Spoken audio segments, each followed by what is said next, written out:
Hey, Dad, What's up? what we talking about? But that's why I got you here. That's why I got you here. And we are here. Episode 9 of BG. What we talking about?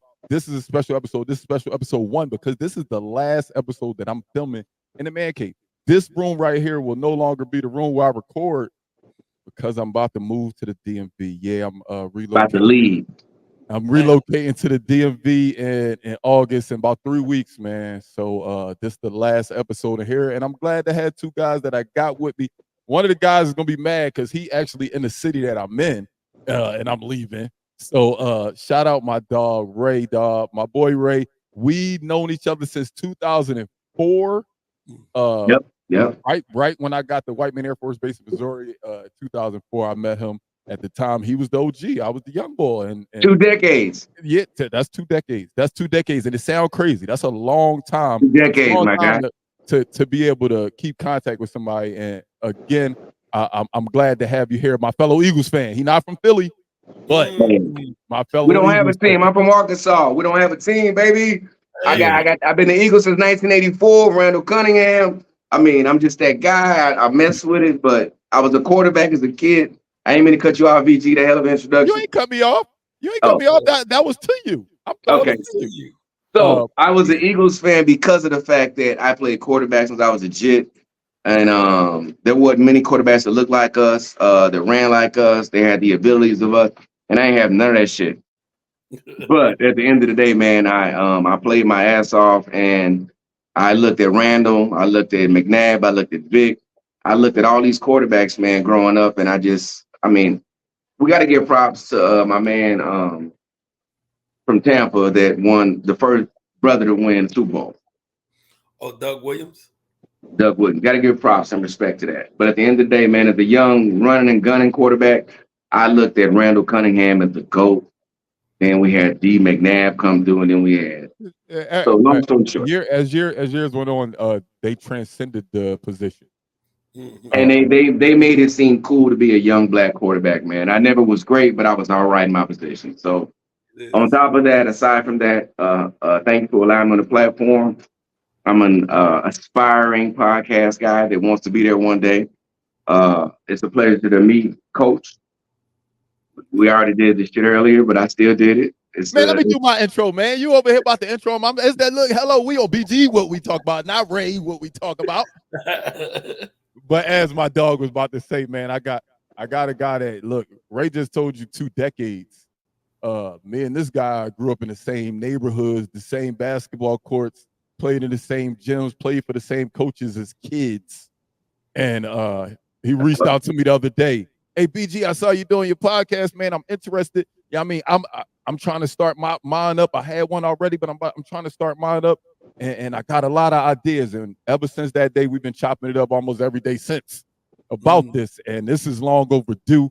Like I said, I've known this guy for a long time.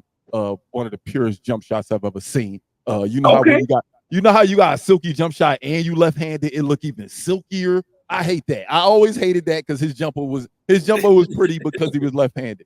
But he's played pro overseas. He's coached at how many different levels? You coached in the college level. I've coached at the college level. Now I do high school, travel ball. I do a lot of player development. Hey, if you ever want to see it, just check out my page on Instagram on IG, Coach_Green03. I'm definitely always. And you got the Jeezy voice. Yeah, you already know. You got the Jeezy voice, bro. I want to hear you talk. I want to hear you talk, bro. I want to let you know I'm moving. I'm actually moving to Texas in 2 weeks. I'm gonna be living out in Dallas, but I don't have no problem, coming through. That's 4 hours, brother. That's nothing. My house, your house, man. If you a friend of Green, you a friend of mine, man. So it's whatever. My man BG, we go way back. This is crazy. We go way back. If you a friend and fam of Greens, my house, your house, bro. There we go. So yeah, man, I'm glad to be here. Thank you guys for having me. Thank you, BG, for putting me on. The idea's been crazy all week, and we've been clicking this whole time. So yeah, it's great to even see you, man. I appreciate it. It's been good talking to you lately because you have kind of a like mind of mine. And then even when you don't, you have such good reasoning behind it. I like the debates and the conversations we had. So I know today just gonna be easy. So like I said, Coach Green in the building. I call him Chip because that's what I know him as. So if I slip up and say Chip a couple of times, y'all like, who Chip? I call him Chip. Yeah, I mean, so if you know what Chip mean, come on now. And again, he'll be in Texas. And with that being said, he's gonna be in Texas. And like I said, he is a basketball trainer. So be clear for all your basketball training needs. I mean, look at that IG right under his picture, and that's where you can find them at. Right. So let's stay right on topic, man. Like I just introduced my guy who's a basketball trainer, man. We could talk basketball for a minute. And one of the topics that I really don't like talking about because every time the topic is brought up, it's kind of in a negative light. But lately, the negative people had to shut up after the last game. What y'all think so far about what you've seen out of the number 55 pick, Bronny James? Is the criticism warranted? Do you think it's being overblown? Is it because it's LeBron's son? What have you saw from LeBron James Jr. that you like so far, and what have you seen that you don't? You got it, Coach. You want me to start? Oh man, first and foremost, I'm happy for him. And what I've enjoyed watching is how he has handled the criticism. It's like surprising to see his maturity. He's still calm. He kept his composure. He knew he was going to have a breakthrough. He didn't let any of the chirping even bother him. And you can see that maybe he's getting that from his dad. Like, yo, just stay cool and keep doing you. But what I love is once he got comfortable, you starting to see him play his game. And like I said, he's the 55th pick. He's going to hit a wall. He's a rookie. None of what he's getting is even fair. But your dad is LeBron James, so you're going to get the circus that he was getting. That's just how LA media is. It's not right. And I believe that's why we are here, to enlighten the people, to give them the right things. Like, you shouldn't be on the 55th pick, especially when the second pick looking worse than he is. Second pick. Alex Sarr. Yeah. What was he? He was 0 for 15 one game. He was like 1 for 20 something over 2 games. Yeah. And that gets swept under the rug. So that's my issue. I'm not saying crucify Alex Sarr as well. I'm simply saying hold everybody to the same fire. Why are we treating Bronny James as if he's expected that? Who here expects LeBron James Jr. to have a 40-point outburst in Summer League? Raise your hand if you do. I don't. So why are we holding him to that? Like, that's what 55th picks get. They get put into the Summer League. They get possibly put into the G League to grow themselves, to grow their body. Name a 55th pick before Bronny James. If you can, I'll give you $1,000. You can't. No, stop hitting Google. You can't name any other 50. So why all of a sudden is this such a big deal? Because it's LeBron James' son? Like, let's be clear. He's the 55th pick, y'all. Hey, I can get even deeper on this. Coach, I want you to go, and then you tell me when I'm allowed to slide in. You know what? I want you to go right now. I want you to go, and then I'll go. Go ahead. Go ahead. All right. So, man, I feel like Skip and Shannon. Skip, come on, Skip. But it's not a negative thing towards you. What I look at is, dog, and this is totally off subject, but on the same subject. What's my man name that was the MVP of the finals? Jaylen Brown, or what's my man's name? Jaylen, right? He was caught saying Bronny shouldn't be a pro. He said Bronny he's not a pro yet. Right. He's not a pro yet. Bronny was 5 for 26 on his first shots of his Summer League debut. He was the 3rd pick in his draft. 3rd pick. And he was 6 for 26. First, same amount of games as Bronny.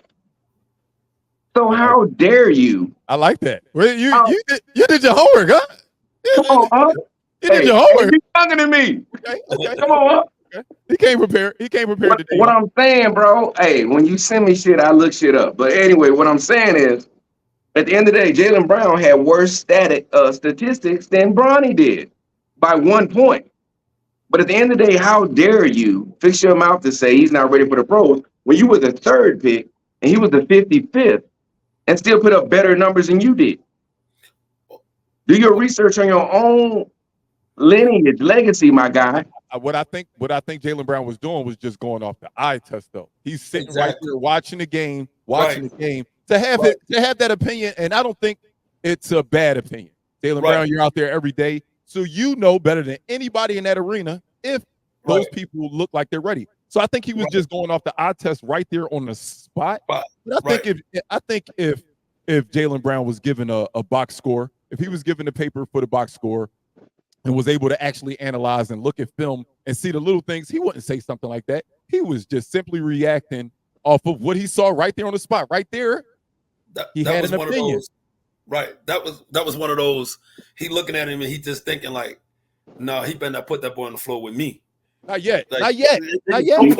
He ain't made it on the floor with me. That was what I got from it. Don't put that boy on the floor with me because I'm going for that.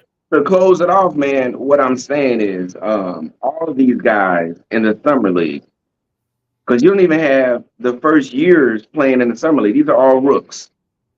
They might get in the league type shit, right? I'm not real proficient in knowing summer league basketball. But at the end of the day, what I'm saying is for you to say what you said and have the staff that you had, sometimes you got to have total silencio por favor type of situation. Be quiet, bro. And let that young man shine when he's supposed to shine. But this is the thing, Ray. He didn't say it to the media. He's talking to his girl. Like he was talking to his chick. He just turned to his chick. But BG, they just so happened to catch him on camera. He got rich and famous. Everything you say is right unless you're doing the LeBron. The way you're doing this. It was at this moment he knew. Exactly.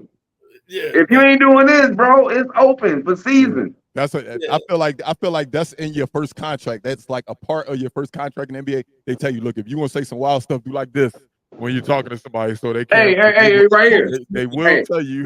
Hey. But these guys. So the one thing I always say, listen, if you play the game, you got to respect the opinion. This is the game. This is the art. He is an artist. Like he can say this. Like, he ain't ready right now. He ain't ready right now. And I think, like I said, like I took from him, he ain't ready to be on that court with me right now. Like with me. I can respect that. Yeah, absolutely. Because as long as he said the words yet, that's all that matters. Not saying he don't belong here. He's just saying he's not ready yet. And I'm fine with that statement because I don't think Bronny's ready yet. And but guess what, y'all? And guess what, y'all? That's okay because he was the 55th pick. You are right about that. Where y'all at? I appreciate it. Do you feel like Bronny's riding the LeBron way?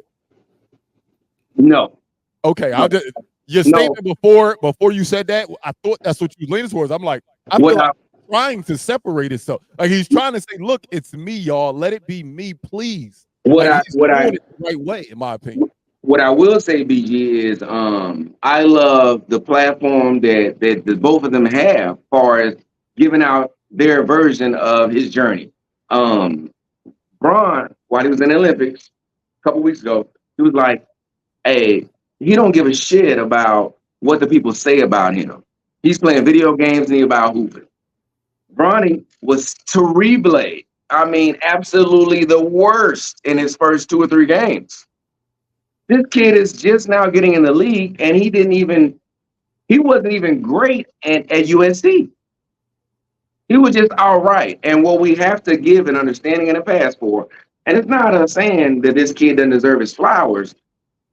If you didn't have that last name, you wouldn't be getting the notoriety that you are receiving. And you would be remiss in not accepting that. And that's fine and dandy to me. Okay, I might be here because of who I am.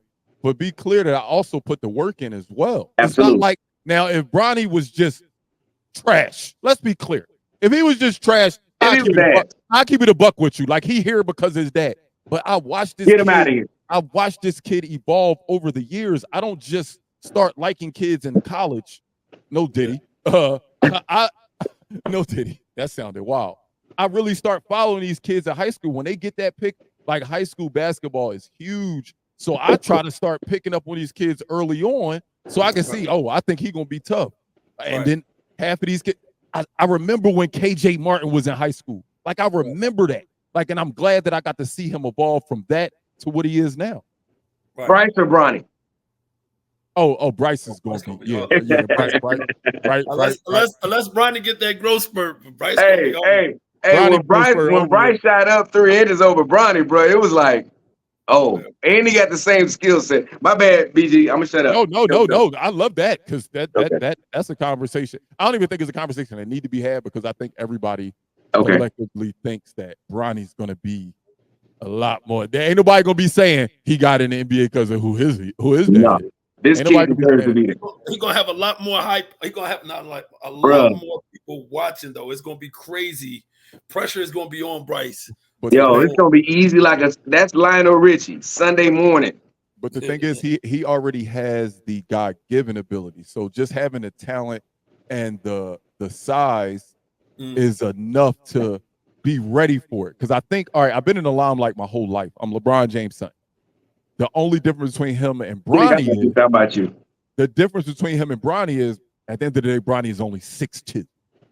6'1". You could be the toughest hooper in the world, but at the end of the day, I'm not saying there's no little guys that could, but it's not much Bronny can do to affect NBA games. The end of the game. But the little bit that he can, he does at an exceptional level, in my opinion. And I think Bronny's future is bright. I'm not saying he's going to be a superstar in this league. I'm not saying he's ever going to average 25, but that kid has the type of game that will last in the NBA, and he will be a journeyman for years to come, in my opinion, once he figures it out. And I think he will, and he's slowly figuring it out already.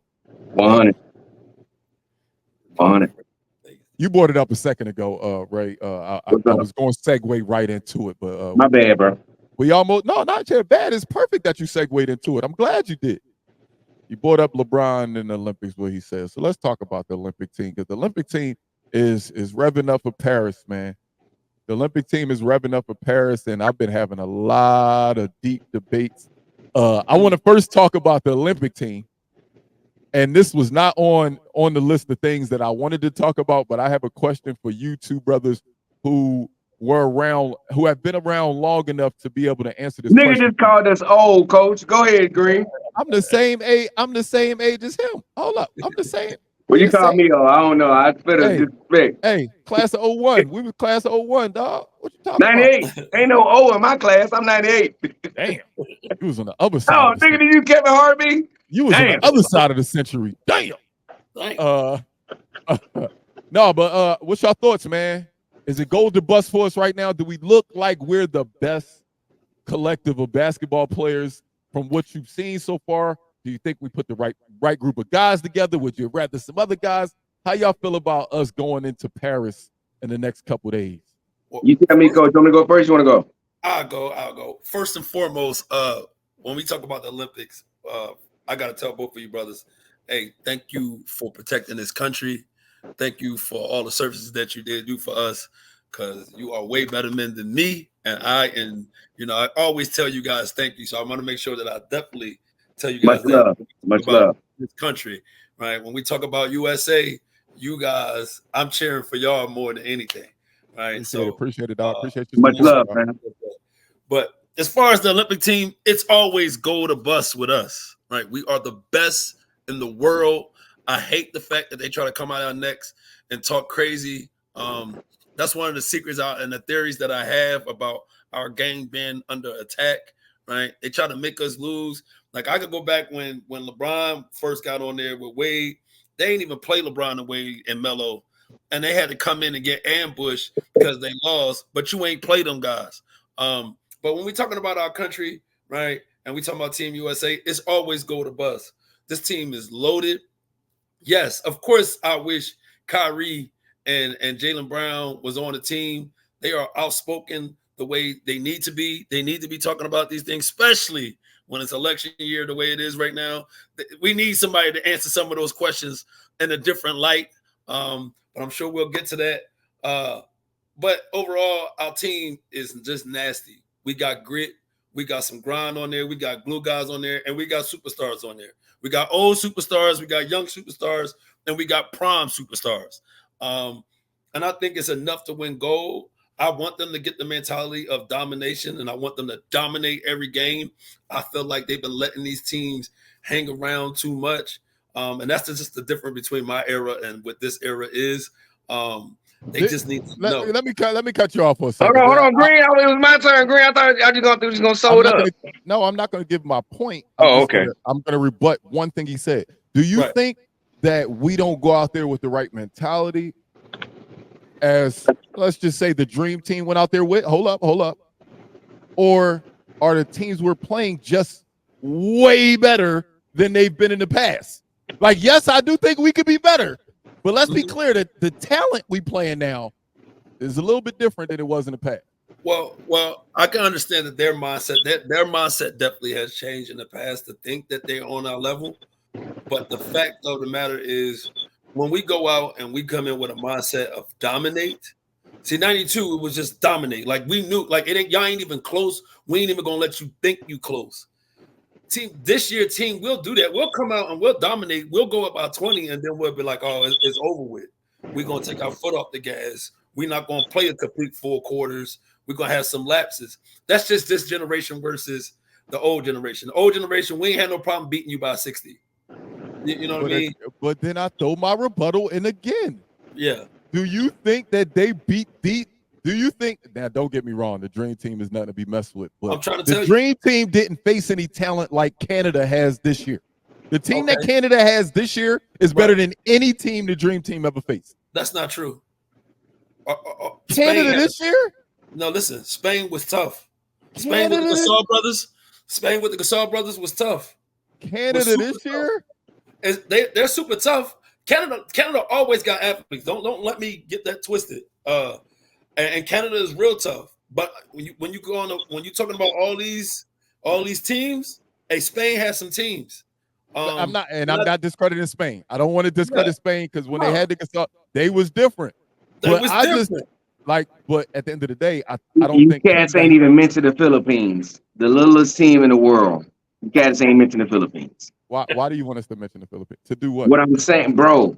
What's happening right now? Like, okay, so real quick, man, and this is my ninja chopping. I'm Judy chopping in, man. Look, I love everything you brothers is talking about. What we're gonna expose first, on my opinion, is when you got Magic, Jordan, Bird, whoever on the Olympic team, which was originally called the Dream Team, right? That was the team that we grew up on, and I'm a little older than you guys. I'm gonna expose that every time I have the opportunity. I'm a little older than you young fellas. What I will say is that was the best team ever created amongst man. And then when we had teams that theoretically were better than those teams, they went in with a cocky attitude of we're the best and we should win because we're the Dream Team Part 2. The Jordan and the Magic team, they went in trying to prove something. They had a point. They said, we're going to show you efforts. We're the best in the world.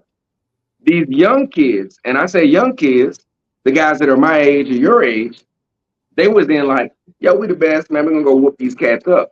And they started getting their socks handed to them. It made the world say, yo, you niggas aren't the best. Slow down. Even though you're the best on your segregated teams, collectively, y'all got egos. Y'all cannot play amongst each other because one has to outscore or outdo the other. Those foreign teams, even though they had NBA players on their teams, they were like, yo, we just want to beat y'all. And the thing was the cohesion. People fail to realize we send a different 15 out there every 2 years. Every 2 years, we got a different 15 representing this country. And them niggas been playing for They be together for 12 years at a time. They throw it, like I said, I talked about this on another pod. I said they'll throw, like Australia will throw a Josh Giddey in there occasionally. Hey, we found a younger guy that we can bring up from now on. But I bet you Josh Giddey be on the next 3 Olympic Australia teams. They keep their teams together, and we kind of just say, all right, this year we're going to bring this 15. Oh, this year we're going to bring our young 15 because it's not the Olympics. And it don't matter. These is just some games that we got to play and represent the country. And then we go to the Olympics, is a whole nother 15. It's the cohesion that we just don't we don't take it as seriously as other countries do. The other biggest fallacy in the worldwide arena, bro. Our players are making way more money than those players are making over there. They should be. So our players are like, hey man, look, I'm gonna go out here and hoop, my G. And I'm gonna do my thing. I'm gonna dunk. I'm gonna shoot my threes. But guess what? I got this contract with Nike. I'm doing this and that and the third, and the NBA is paying me $200 million for 3 years. Look, I'm straight. Those other players, they're playing to get over here where we're at to get the money that the players they're playing against are getting. Not taking away nothing from their talent, but at the end of it, man, I can go on for days. But anyway, damn, you know what I meant. Go ahead. That's why when the Redeem team got together and they brought Kobe back with the Redeem team, I knew he was going to win. I knew he was going to win. I knew he was going to win. Appreciate it. Y'all think. He was the one that took him over the hump. But again, if we're talking about the Redeem team or the team that lost before that, again, this is why our game is under attack. They wasn't trash. You had to play the young players, and they didn't play them. You didn't play LeBron. I would never understand how you didn't play LeBron. You didn't play Wade, and you didn't play Melo. You was tripping.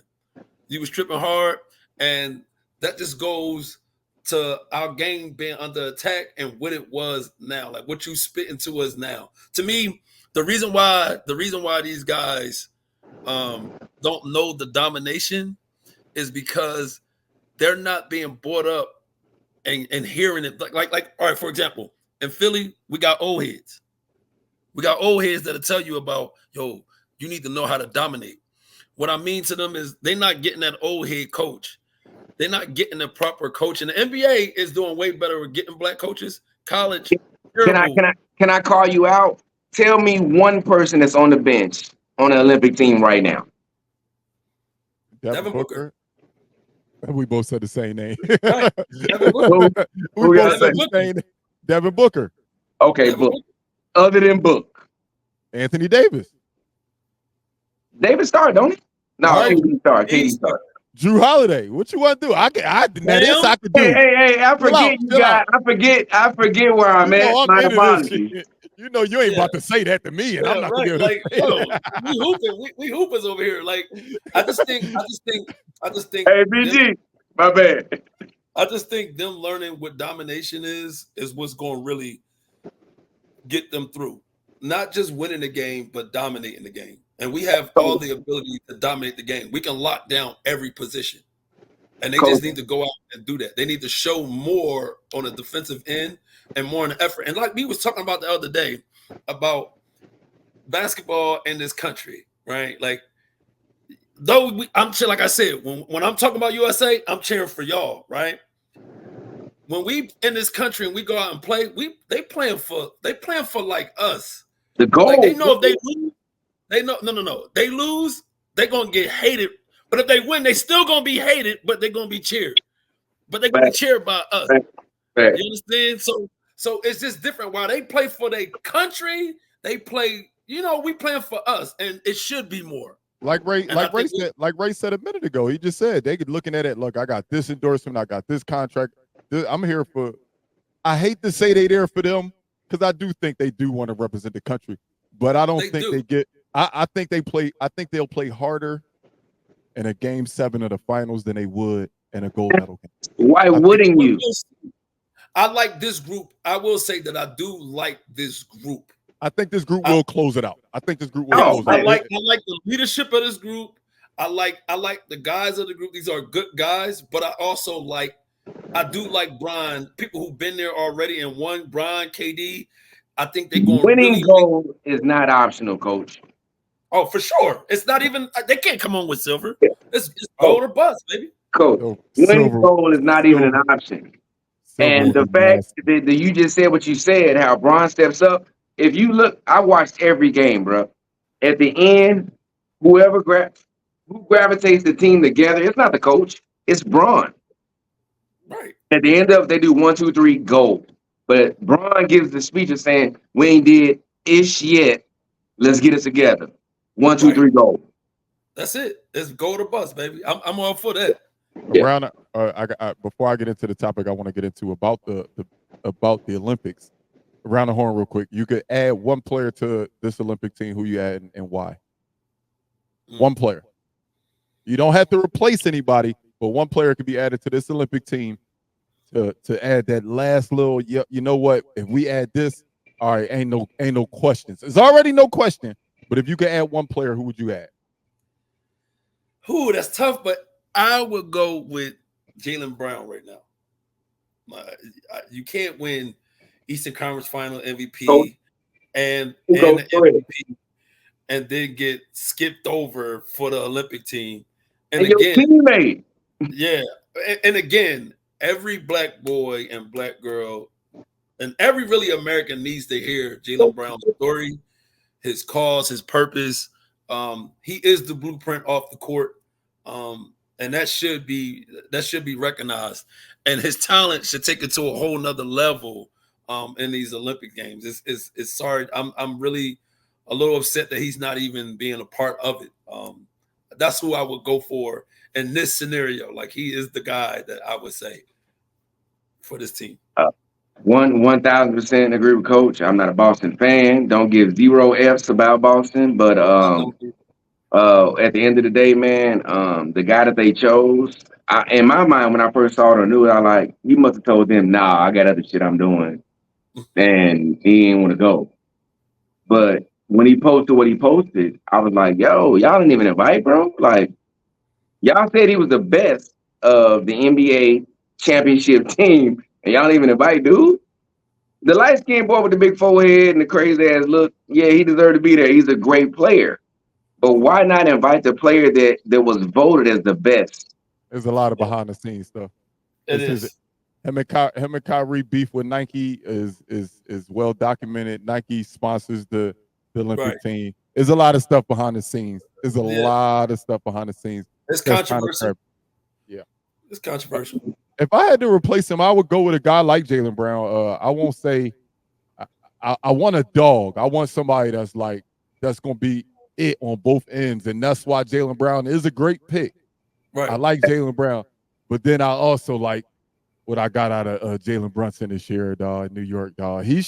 I wouldn't mind him being the starting point guard on this team. Like, if he came to the Olympic team, come on, man. I would be fine with him starting and running. No, not starting, man. Do y'all understand that Jalen Brunson, every group that he's ever been a part of, that he was the leader of, all he did was overachieve. I agree with that. All he ever does is overachieve when he's in charge. But he should not start. However, I will say this. He had his chance in the World Cup games this last summer. And we did not win gold in the World Cup. And he did not. Hey, dog, he got outplayed by Dennis Schroeder. Like, I can't. Come on, bro. Ain't no nigga named Schroeder beat me, dog. But go ahead. On, I can't vouch for him on that only because of that. Like, nah, y'all was supposed to him and Halliburton to me. I didn't want Halliburton on this team. No, I like Halliburton. I didn't like him on this team. I like what he does because he's a true point guard, but I can't watch Halliburton for long. Right. But I will say, he deserves to be there. Him being on the team is going to make him so much better. It's and beneficial. The last game, it was 2 games ago against Australia. He hit 2 back-to-back threes. That was like, yo, we needed that because they was in the middle of a run on a comeback, and he hit 2 back-to-back threes. And that 3 was about to win. Yeah. So, but I wanted Kyrie over Halliburton. You know what I mean? I wouldn't have went with Brunson. Brunson was I wouldn't have went with Brunson. Love his game. Love his game, but no. It don't sound like you love his game. The way you saying no is like, BG, you tripping. Right. Like, so you can say I'm tripping, but to say I'm tripping is crazy. Hold on. I'm not gonna cut us off. Hey, Brian, is that little thing in everybody's corner in the right corner? I got a picture of you and a peacock on the right side of my picture. Yeah, that's just you. It's just on you. Damn, I don't know how to cut that out, but okay, I ain't worried. It just stay there. It stay there the whole time. Yeah. Look. That's how if we were standing in front of each other, that's how I would have to talk to you anyway. I learn something new every day, sir. Go ahead. My bad, fellas. I ain't mean to interrupt. Go ahead. Hey, let's tell you about Brunson. I want you to know that I actually My game is like Brunson, so I love his game. I'm like, too. we play alike. We play alike, and we both short and crafty and left-handed. You still hoop? Yeah, Hey.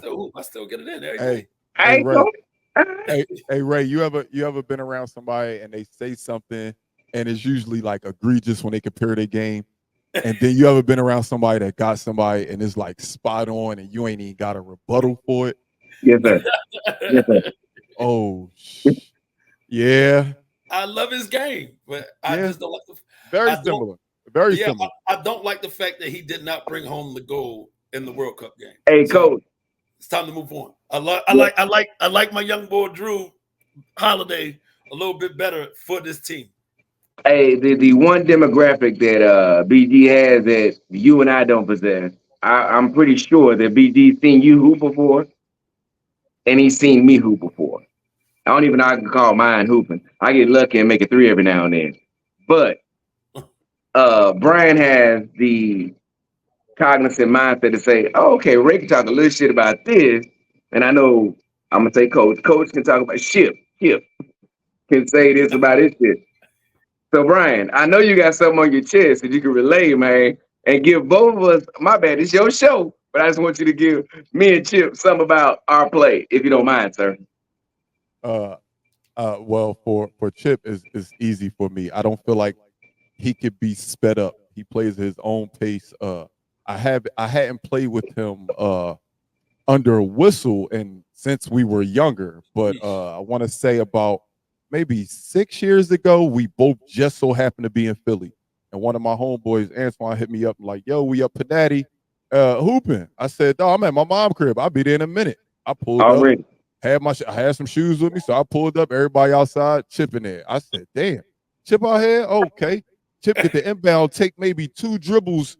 He's still, now granted, is a playground court, so it's not like full size, but he's still on the other side of the other half. And he just pulled effortlessly bottoms, like it was with no effort. That's about 3 balls. And the thing about the basketball courts in Philly is every generation thinks it's their turn. It's their turn.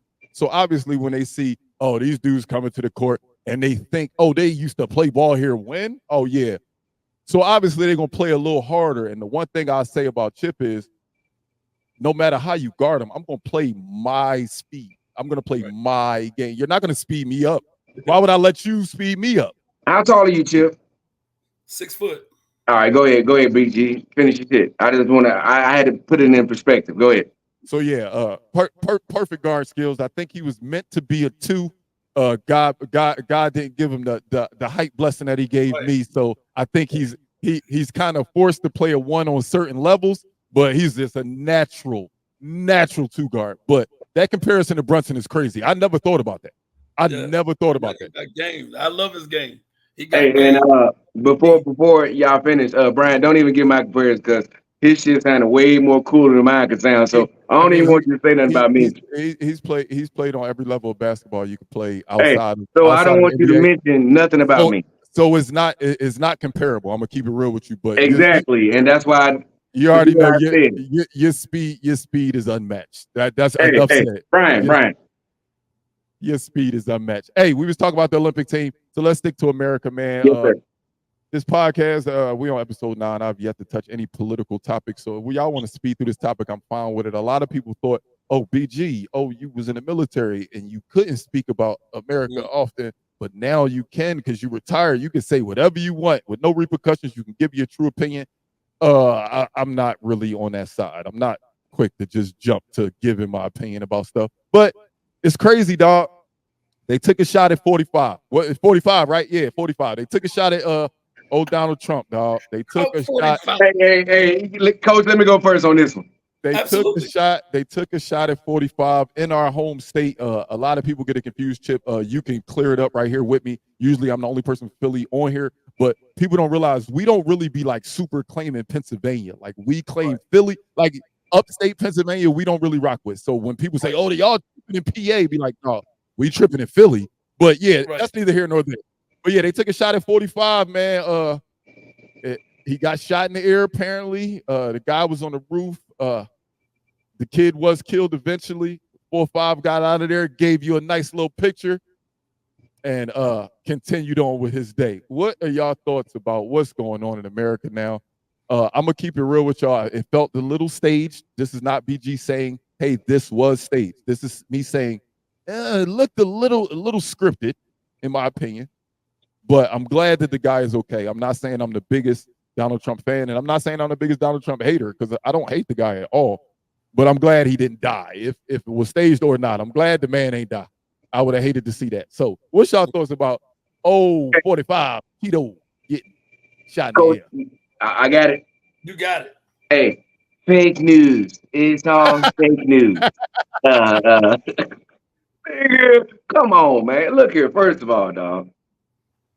The Secret Service. I've been a part of the military since the day I was born, because my father's military. Does that mean I have the knowledge of the Secret Service? Absolutely not. But when I joined active duty, man, I got a certain privy of information and understanding of what the Secret Service job is. This young man shot from 200 to 300 yards. Secret Service job is to handle a mile out, where a POTUS or a past POTUS is at, giving a speech. They said it was a 5.56 round. Green, you and I have shot unnumbered amounts of 5.56s. And a 5.56, bro, this nigga, he had a tampon on his ear.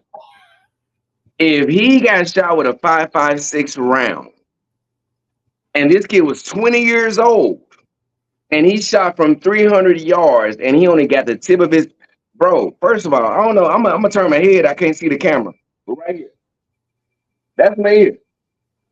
If this cat caught the tip of his ear with a 5.56 round from 300 yards, he is the most amazing shooter in the history of shooting sniper shots. That is talent. That is talent. So at the end of the day, what I will say is Donald Trump is the most amazing actor. He's the most greatest person of getting people around him that will cover up his story. Thank God this young, I ain't gonna say young man because he's damn near 90. Thank God this old ass cat is still alive and he didn't get killed, because I don't wish no harm upon anybody. Same. But what I will say is it was bullshit. Why you say that so? You said that with such conviction. One more time. Can I hear what you think about it one more time? It was bullshit. Okay, I just wanted to make sure. I didn't know if I quoted it correctly. I'm on the same side though. I honestly, like, I hate to think that somebody would stage that. I don't want to think that. I really don't want to past Donald. It's just because I know what the Secret Service's job is. It's like, bruh, I remember one time who does the Secret Service work for? They have to protect him. Like, it's not even a question. We going this way, I'm going to. There is no world where he would have been able to take that shot from that close in the open. Now, if he was on a skyscraper somewhere, they would have canvassed the area. They would have checked those areas. But if he would have got up there somehow hours later, that could happen. But bro, Brian, he was on top of a damn garage, bro. BG, coach, and I'm waiting. I want your response. I'm gonna wrap my shit up and I'm done. The only thing I'll say, bro, there is no way. It's impossible for it to be a situation to where a person can be within a mile and lay on a roof and sit and snipe out a potential presidential candidate. There's no way. And at the end of the day, man, they're going to go through all this blah, blah, blah. He took a bullet for the team. He took one for the team. And I'm going to stay there and I stand on what they say, stand on business. I stand on that. But I'm going to shut up. Coach, I want to hear your aspect. Hold on. I got a question. Hold on, Coach. What you say, BG? You going a little bit further than I thought. I don't even think he got shot. There we go. That's the same question. Wait, you say he took a shot with it? No. I think when he went to the ground, it was one of them. Hey. I think when he did like this, that's when he spurted. He went to the Hey, fellas, hold on. Since y'all said that, let me interject again. I do not believe in any iota, shape, form, or fashion that he was shot. Okay. I think that he played golf the day before the Republican convention. He ain't have nothing on when he played golf, and his ear was in perfect content. The next day, he had a tampon on. He had a tampon on his ear the next day, but on the day he played golf, the day after the opposite shot on his ear, he was good. All I'm saying is, bro, fabricated. But America doesn't care about that. Right now, America, unfortunately, quote unquote, is looking at this man as a hero. When he put his fist up, protocol for any Secret Service person protocol is the president, before he's cleared and out of the area, cannot be exposed. They would This not have cat let was him up go up. in They the would not picture have taking let pictures. Chip. They would not have let him do that. Come on. They would have. They would have Come on. possibly hurt him, like to the point where, like, I'm going to restrain Bro, you from doing we will whoop your ass as it. Like, president. they will fuck him up to not let him Wait, get up. I'm glad you cursed. I don't feel bad no more. Nigga. So what's crazy to me is this had to be like maybe last week or even 2 weeks ago. I was on Jamil Hill.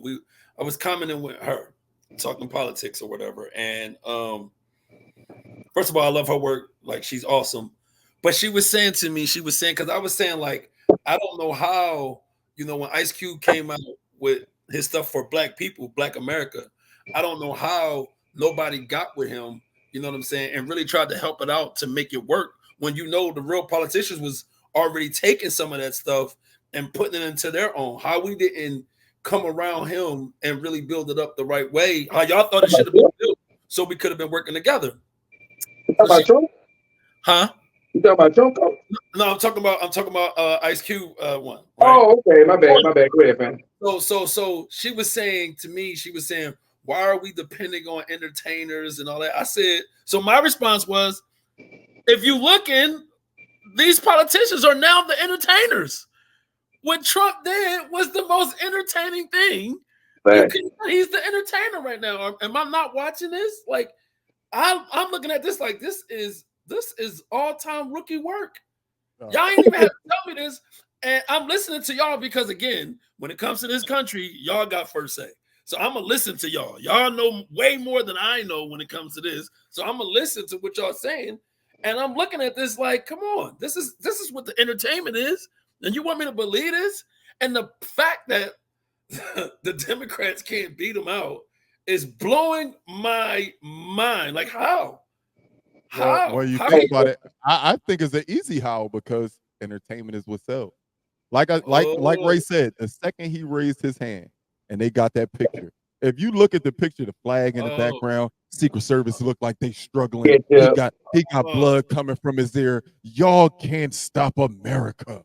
That was a seller. So that was perfect. They couldn't have wrote that better than the people on power. The people on power had to be scripted to do this. I'm convinced that 50 had parts in this, dog. 50 had parts in this, dog. This was perfect. It was perfect. 50 wrote this shit, Green. Maybe the Democrats need to worry about the American people. Hey, fellas, this might be where Brian be like, hey, Ray, you got to get off. I'm going to let you go. Man, at the end of the day, I think it's all bullshit. We really have nobody to vote for, bro. If you're keeping it a buck, I don't want to vote for Biden. Not because Biden's not a good Democrat or he's not about the people, blah, blah, blah. I've been a Democrat my whole life. He's old. He can't remember his own name. Hey, he can't remember his vice president. Is a racist. Quoted. Brian, I know it's going to be posted. A lot of people going to see it. It's to replay of what we have. I want to be separated as a country. I want to be single as a country. We don't need to marry nobody, man. We need to be single as a country. But ain't nobody worried. I've said for years that was our biggest problem. Damn, I don't want to be a political podcast. I always thought that was the biggest problem. We've been separated the second they said Democrat, Republican. Why can't we just be American? A regular motherfucker. Why is it two parties? Why is that a thing? Why are we just not American? And why does it dominantly be Republicans or white people and Democrats, Black people? Why does it have to be separated? Because that's the way that they divide us, right? Come on. I mean, it was a rhetorical question, but I appreciate that. Yes. And this is the thing where, And this is why I'm saying America won't thrive until they really take care of the American people, and that means Black Americans. This country will thrive when you take care of Black Americans and put us where we need to be. And that has not happened.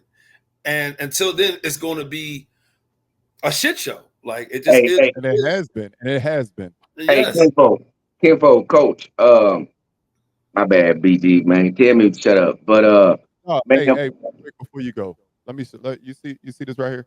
Yes, sir. This BG what we talking about. We don't hold no punches. I'm not gonna ask you to ever not be you, Ray.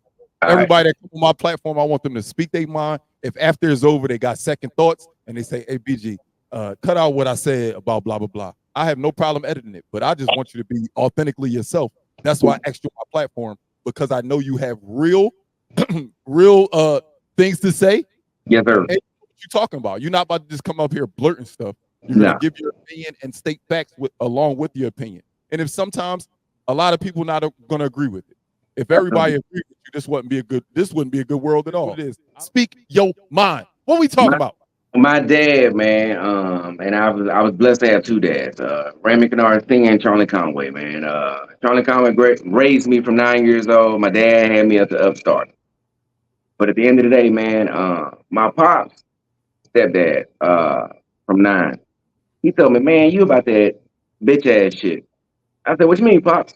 He's like, man, you talking about Trump gave you the biggest raise with the military and all the money you get and all this and blah, blah, blah. I said, man, that was righteous. Trump did give us the biggest raise since forever, and I've been retired for a clip. Yeah.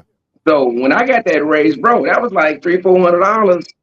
And I ain't the richest dude in the world, so $300-400 a month, that was gangster. But if I want to take that $300 or $400 and accept the bullshit that he's doing for the country, and when I look at, man, I want to get so deep, but I'm not. Oh, man. Love the money, but at the end of the day, dog, the way he speaks about people not his complexion, that's what S with me. And in my mindset, I don't know nothing about Trump other than he's a rich guy. I don't even think he's a billionaire anymore because I think he broke. He done found bankrupt so much it's a goddamn problem.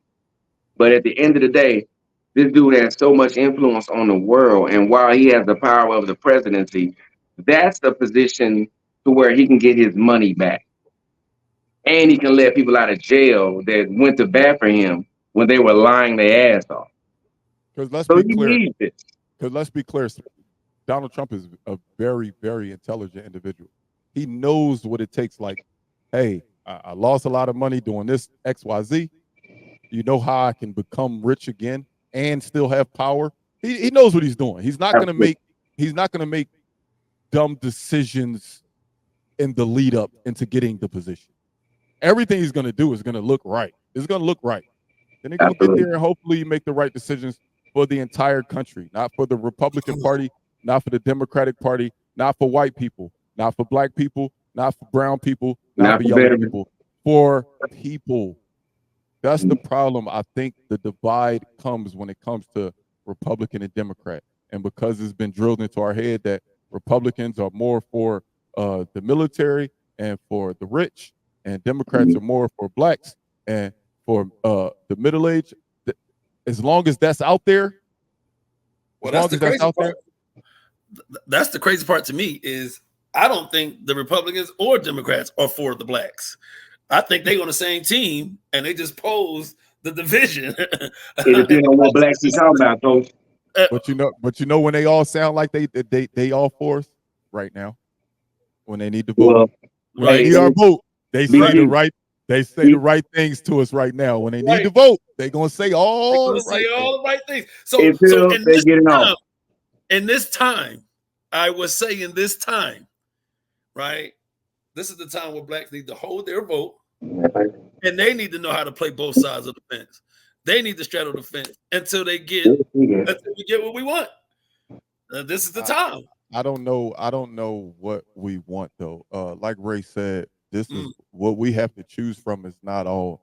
It's not like good at all. It's like, all right, do I want the butter, the bread, or do I want to make a do you want the stank or the doo-doo? Hey, real quick, before we get to the next topic. This wasn't a topic at all. But we've been doing this thing in San Antonio. I've been taking my kids. We joined up with this church group, but it's only like 2-3 people. But we joined up with this church group, and we've been handing out peanut butter and jelly sandwiches and cold waters downtown to the homeless.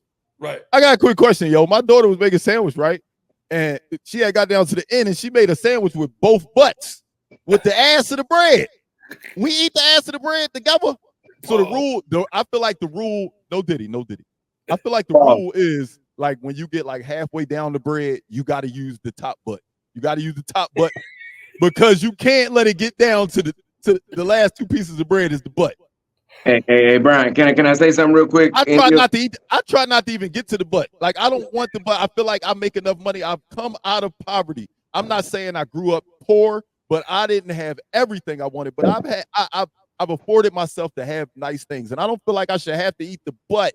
Now, granted, we was handing them out to homeless people, so I don't think they care. But what's y'all stance on the butt of the bread? Y'all eating the butt of the bread? Hold on, coach. Y'all eating the butt of the bread still? I'm smashing the butter of the bread, bro. I'm smashing the butter of the bread. And I make enough money where I can have several loaves of bread. But at the end of the day, Nick, nothing goes unspent. Right. Hey, I just ain't wanted to bougie. know. I ain't bougie. But are you eating a double butt sandwich? I will double dip a double butt sandwich. First of all, pause, and yes, I will. Nah, man, hey, we in our 40s, man. Damn, pause. I'm eating the ass of the bread. I mean all the ass. If you don't want to eat the ass, don't eat it. I'm eating the ass. No cheese. What do you mean by that? I prefer jelly. Embarrassing. That part, nigga. Oh, I'm sorry. I just had that on my mind, man. I'm glad you found out. A perfect segue. Go ahead, coach. You eat the ass? Oh my God. Oh. Not no more. Oh my God. Hold on. I gotta take a drink of that. Hold on 1 second. All right, man. We've been talking about black. Y'all was just talking about Black America, white America. Any day. It is just America. But something about Black America kind of disturbed me this week, y'all. Kind of disturbed me. Dr. Umar, the most pro-black man there is in this world. And I have nothing wrong with being pro-black. Donations. I'm pro-black. I'm pro-black. I thought it was trash. But my problem with Dr. Umar is now he's saying he wants to know if Drake is black. And when I say is Drake black, he's saying basically, I want to know, are you leaning into your black? Do you lean into I'm black first, not I'm mixed first? Me and you, coach. Quick question. Why do that matter? Why does that matter when it comes to our hip hop artists? I'll say it like this. Go ahead. Because Dr. Umar is who he is. But Dr. Umar has been saying, certain rappers, DJ Khaled, Drake, they you guys are stealing millions from the culture. You're stealing millions from the culture. What are you putting back into the culture? And during this time, which is election time, what are you doing? What are you doing for the black community right now? Like, are you going to use as you should, right? You went through it with Kendrick. You should take some of this right now and say, look, for the culture, I'm going to donate this for maybe the black vote or something. I'm going to get with Dr. Umar to do something, right? And I think that's where he's kind of leaning to when it comes to this, right? You have taken so much from the culture love you. When are you going to come back and give? I'm next, Brian. I'm listening. Okay, go ahead. That's just what I take from. Are we demanding that out of Kendrick, who probably just had? He probably just had the biggest 2-month window of his life and making probably the most money he's ever made in a 2-month window. Are we asking him to do that as well? Well, the most irrelevant person in this situation makes the loudest noise. Well, Drake makes more money than anybody in this equation. Okay. Kendrick to me has the most talent. Okay. Hands down. And that's pretty much the platform we're talking about right now. But what I'm going to go to is when you're the person fighting for the top spot, which Drake didn't have to do that. Drake has been top spot since he was born light skinned. It has nothing to do with it. Hold on, BG. Hold on, BG. It has nothing to do with his complexion or his race. What I'm trying to say is Is Drake a better rapper than Kendrick? Absolutely not, in my opinion. But has Drake had the best platform and done the most sales? Clearly, that's known. And done the most articulate way of advertisement and selling himself better than Kendrick? Absolutely.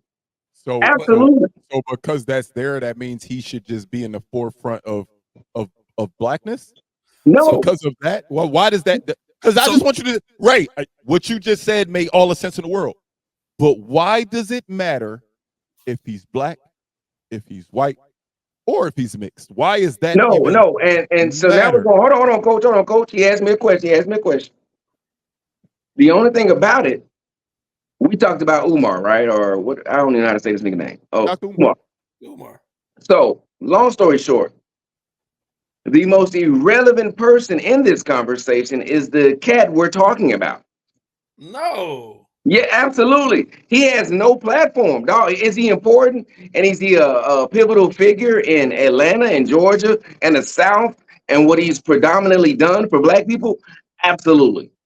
But if we want to go into the nitty gritty of it all, it's all about making money, man. And I hate to say that, but that's the reality of what we're talking about. You sound like the Five Bloods right now.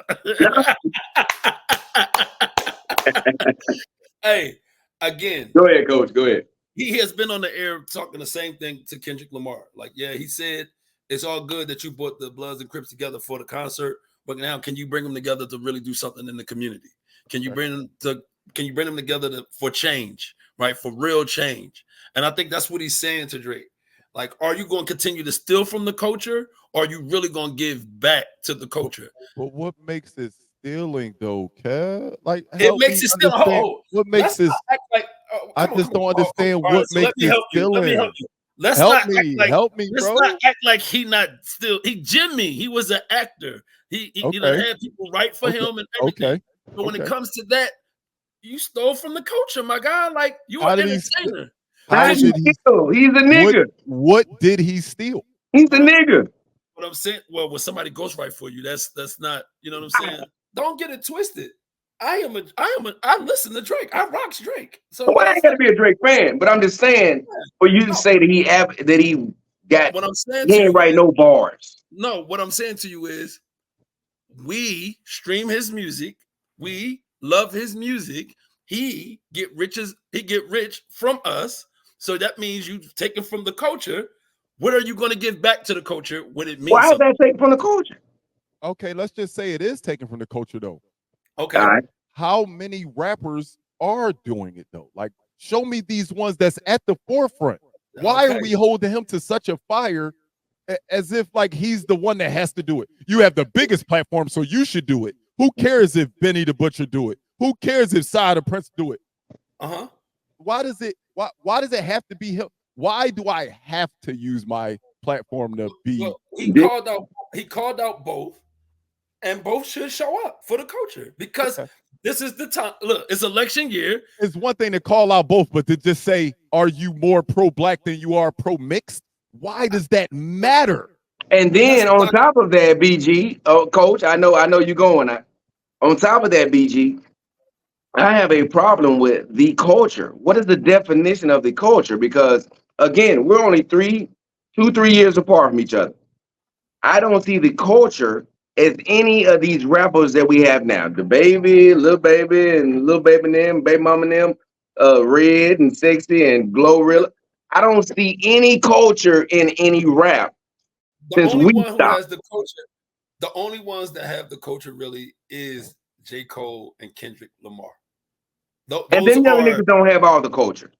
But I'm just saying, those are the guys who talk to you. I'll give you that. They talk to you differently. I'll give you that. And again, the influence, it's just like calling out an athlete. The influence that you have, being as though you're in your position, you have to come and be reality and still say, well, this is what I care about.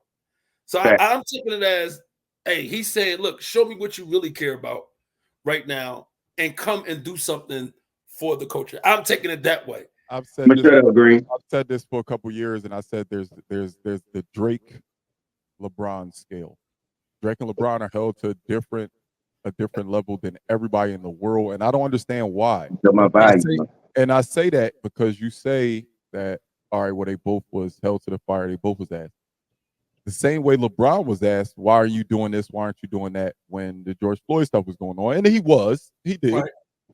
Did anybody ever say, Steph, why aren't you? That's what I'm saying. You notice the difference?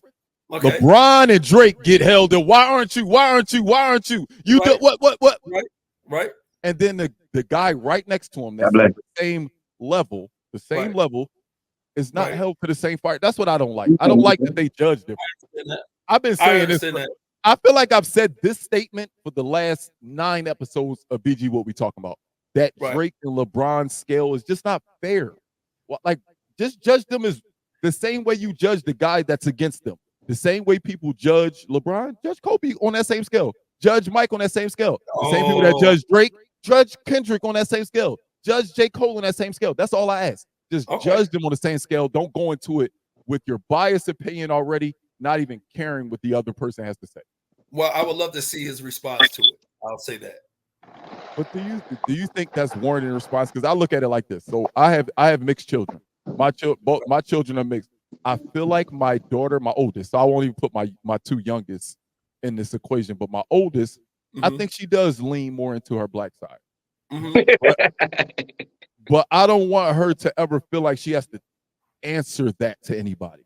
Hey, can I say this? I don't like, as a father, like, I'm not trying to act like I'm Drake's dad or have that fatherly mentality when I'm talking about one of my favorite artists, but I don't want my kid to even see that a person of Dr. Umar's stature can ask me, what are you more of? Right. No, you are you. Right. That don't matter. What I bring to this world is music, and that's all that should matter to you, not whether I'm more black or more white. I just don't want my child to have to make that decision. I agree with that. Hold on, real quick, Coach. Hold on, Coach, real quick. Brian, the only reason I want to comment on that, man, because I grew up around that, not because I was faced with it, but at the end of the day, I'm a girl dad as well. My G, your daughter's a Negro. And at the end of the day, no matter what she deals with, hold on, real quick, Kenfo, real quick. Credit score, life acceptance, what she does in life, and this is not a negative sword. Your daughter's a Negro, but guess what? Your daughter's going to be a successful Negro. I hate to say this. But I gotta be real. Like I said, I don't hold back any punches on BG. What we talking about? But I've had that conversation with my daughter. I said, understand that you are mixed. You are mixed. Negro. Your father is African American. Your mother is of Italian descent.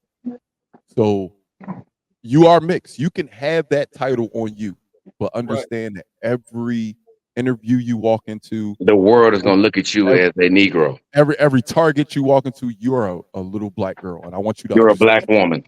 I want you to hold on to that love of, I'm a mixed kid, and I'm proud to be a mixed kid. Understand that the majority of the people that come across you just see a little black girl, and I want her to understand that. Don't hide from your mixedness, but understand that everybody's not looking at you as a mixed kid. They might be still judging your one job, the color of your skin. Hey, and Kenfo, and I definitely wouldn't tell you because you have more kids than I have, and we live 2 different roles. But at the end of the day, dog, what I will say though, the hardest part of your situation is trying to differentiate the both. But it's really a simple conversation. If you got any black in you, you're black, and your daughter. Your daughter is not losing. She's not losing with any facet. If she was considered white or considered black, guess what? She's not losing. But she has the bonus of blessings in life to say that I have the opportunity to say I have a mother that is of one sort. I have a father that's another sort. But guess what? I'm blessed to have both. I can choose which way I want to roll and rock. But as old school black people, he's a nigga. Hey, I love you, boy. Hey, this week we jumped off of sports for a minute, but I want to jump back into sports because this week it was a big week for sports. Not just games. It was a big week because ESPN put out a list. The top 100 athletes of the 21st century. And I I really like this idea. I thought it was a weird time to do it. Why are you doing it in 2024? Like, you think they would do it on a specific, like the 25th year or the 20th? Right. It was weird that they did it this year, but I was appreciative of the list. I mean, one, because it gave me something to talk about in my podcast, but two, because I'm a sports fan. I'm not just a basketball fan. I'm not just a football fan. I love sports across the board, women's sports, men's sports, everything. So when I heard this list was coming out, I was excited. The list is 100 people. So LGBT too. What? The gay sports. Oh my God. No, I'm just saying, let's keep it open, but go ahead. My bad, man. It's a joke. Go ahead. I love them, dog. Hey, we can't go through the whole list. We can't go through the whole list. It's 100 people. Just like we did. I don't know if y'all saw the episode when we did the top 100 songs of all time. I know we're talking about this real quick, but the WNBA 3-point contest is on. If you're not watching it, this podcast won't be out till Saturday. So make sure you watch the All-Star game Saturday, WNBA All-Star game versus the American team. But I got the 3-point contest. It's All-Star weekend. The 3-point contest is on right now. So if you didn't watch it, I'm mad at you. Hey, the skills shit is on tonight, right? Yes, that's the skills already happened. It's the last event. The 3-point contest on right now. Okay, I'm going to right now. If you don't support the W, please support the W, man. Women's sports can be so huge in America. We just appreciate that, BG. We gotta show the support. We got to show the support. We could say all the time, hey, it's not the same as the NBA. They be missing layups. Look, man, you're not perfect at your job either. Right. You're not perfect at your job. You're not working. Right. Every NBA player has missed a shot. So don't be like that. Not to get off topic. All right, here we go. Top 100 list, top athletes. So this isn't just basketball players or football players. This is athletes, period. I did not like the list. Ooh, at all?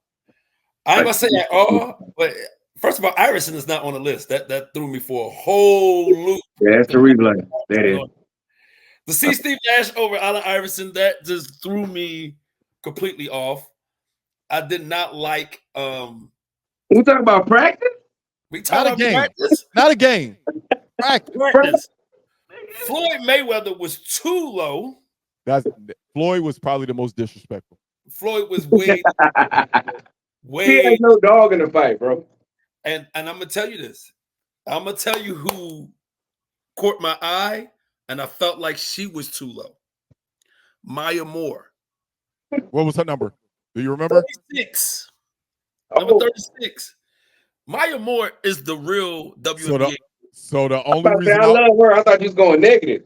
Give me a second. Let me go through 36 on down and what WNBA players are above her. So they have Tamika Catchings at 34. Candace Parker. I don't agree with Tamika Catchings being over her. Candace Parker. Candace wasn't over her. Candace was. Skylar. Diana Taurasi. Diana Taurasi's 21.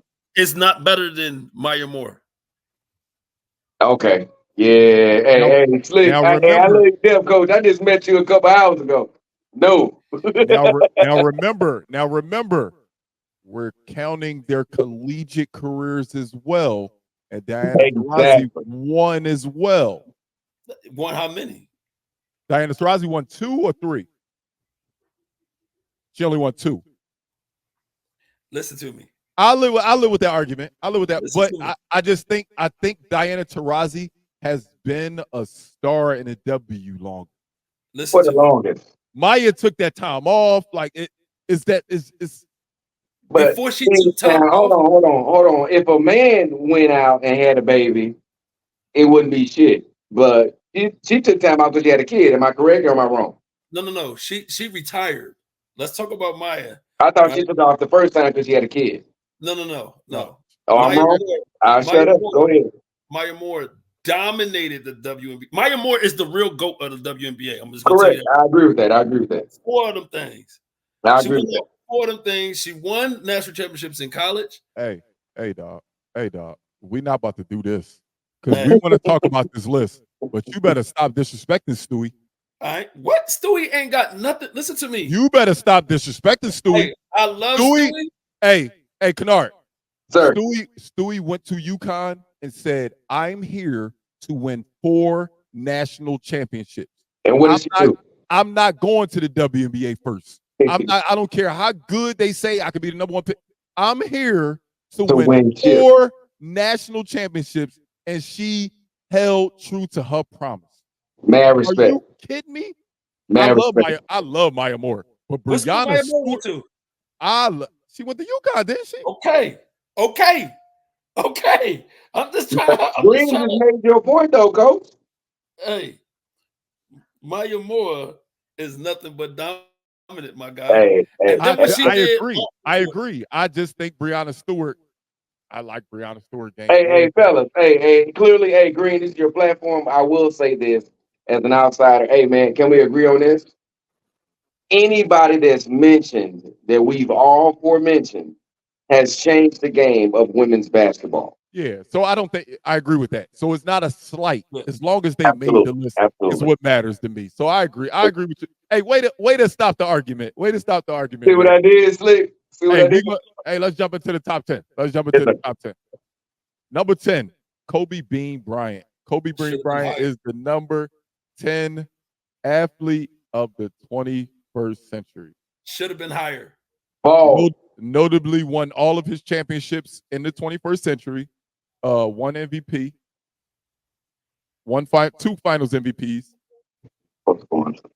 So I think he's warranted to be in the top 10. I don't agree with you, Chip, thinking he should be higher.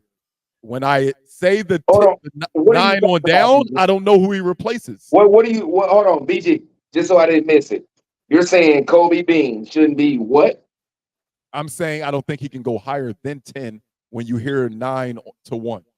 I want to hear as being the best ever, the best athlete of the 21st century. And you're not putting Kobe in the top 10? When I name 9 through 1, tell me who you think he should replace. Okay. So I agree. Kobe has to be in the 10, in my opinion. I think what he brought to the game, what he did after the game, what he planned to do after the game, before his life was cut short. I love Kobe being in the top 10. When I first saw the list and saw him at 10, I didn't love him at 10 because I was like, how is he not in the top 4? But then when they put him out, I was like, just athletes, I agree. So I'm going to go with Kobe at 10, and I'm fine with it. Chip don't agree. Go ahead, Coach.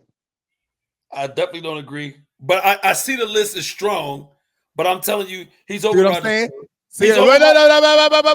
We'll talk about it when we get to the names. Okay. Get to the names. Go ahead, Coach. So number 9, I think, should have been a little bit higher. So this is the one I'm going to fight for. This is the one I'm going to fight for. Usain Bolt was number 9, and Usain Bolt literally could not be touched for Usain Bolt is number 201.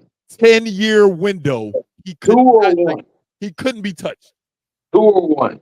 No, so I don't like him being 9. I don't like him being 9. I think he should be a little bit higher. I think he should be a little bit higher. Okay. So everybody cool with? Everybody agree Usain should probably be higher? Usain could be higher. All right, if we're going to argue for Usain Bolt being higher, this is my next should be higher. Somebody who transcended the sport, somebody who made it cool for black people to stand on this rich people grass, Tiger Woods.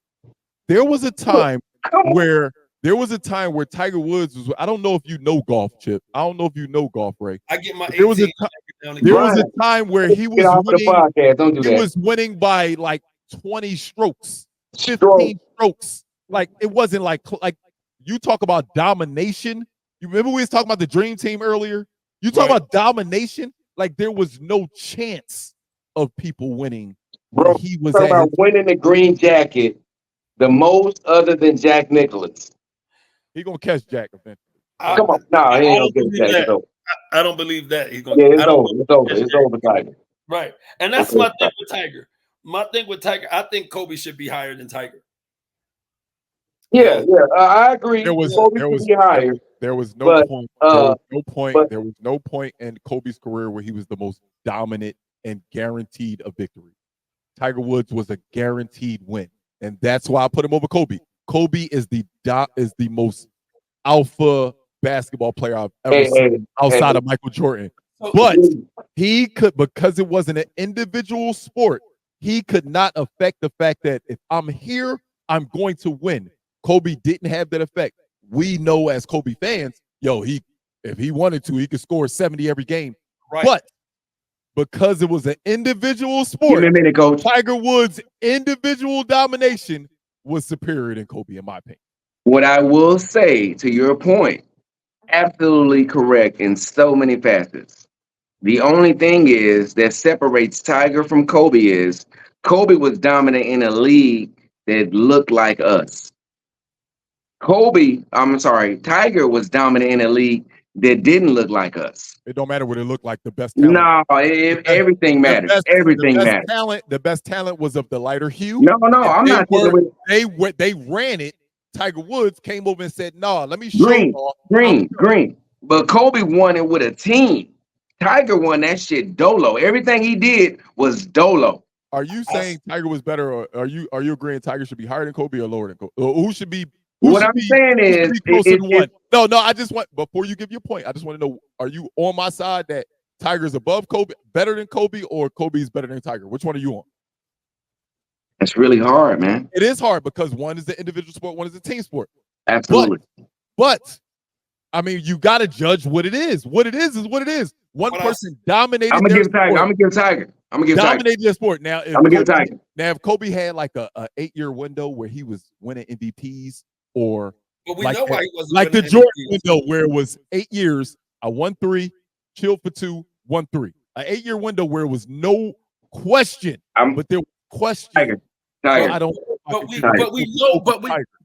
we know why Kobe didn't win multiple MVPs. The same reason why Shaq didn't win multiple MVPs. Absolutely. It was too they have a cool star, and they had to be held back from it. The thing about Kobe, since we saying individual, his mentality is probably the greatest mentality of all, except for Jordan. Mamba mentality is the most. I'm still putting Tiger first. A lot of people have Kobe Bryant in their top 2, top 3. Right? Rightfully so. Rightfully so, right? Everybody has Tiger Woods as their GOAT. And what? He's not my GOAT. Jordan will always be my GOAT. No, I'm saying no. I'm talking about if we're just talking one sport, not the GOAT of all athletes. Okay. One sport. Everybody looks at him as the GOAT. Everybody looks at Kobe as a top 2, 3. So therefore, he clearly gets it. He clearly gets it. I dominated my sport. If I'm the name that you think of when you think of my sport, when you think of golf, black people, when you think of golf, what you think about? The first thing they think about is Tiger Woods. Of course they're going to think about Tiger Woods. That ain't even close. They give him the edge. They give him the edge. Okay. They give him the edge. Hold on, brothers. I love you, brothers. But what I will say is the first name, because of my blackness, would be Tiger. But the first name that comes to golf is Jack Nicholson. And that's a white boy. But at the end of the day, I know that don't add up to what we're trying to equivalate to this evening. What I'm saying is, as far as our culture, there is nobody like Serena and Tiger Woods that had dominated a culture and a sport that we were not supposed to even be playing in. And that's why I give him the nod. We weren't supposed to be there.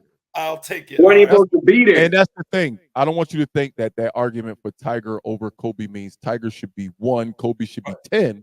Right. I don't mind them being 5, 6. But when was supposed to be hooping. 5, 6 is fine with me. It's just I give Tiger that slight because he was the face of a sport, golf, entire culture.